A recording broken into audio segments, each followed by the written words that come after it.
RCB IPL finals లో win అయినందుకు victory parade చేశారు. చాలా మంది వచ్చారు, హ్యూజ్ క్రౌడ్ వచ్చింది అక్కడికి. అక్కడ ఒక ట్రాజిక్ ఇన్సిడెంట్ జరిగింది. 11 మెంబర్స్ చనిపోయారు, 50 మెంబర్స్ ఇంజూర్ అయ్యారు అండ్ ఒక చిన్న పాప కూడా చనిపోయింది. ఇక్కడ మిస్టేక్ ఏం జరిగిందంటే విక్టరీ పరేడ్ అనేది కొంచెం టైం తీసుకొని చేయాలి, కానీ గవర్నమెంట్ వాళ్ళు విత్ ఇన్ 12 అవర్స్ ఎందుకు పర్మిషన్ ఇవ్వడం?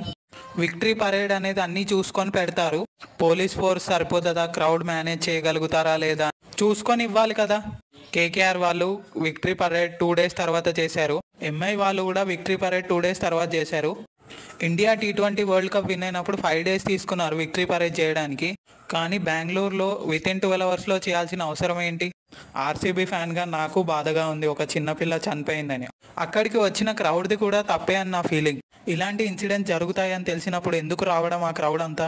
18 ఇయర్స్ తర్వాత ఆర్సీబీ కప్పు విన్న ఏం యూజ్ ఉంది ఇప్పుడు? ఇది నా ఒపీనియన్. మీరేమనుకుంటున్నారో కామెంట్ చేయండి.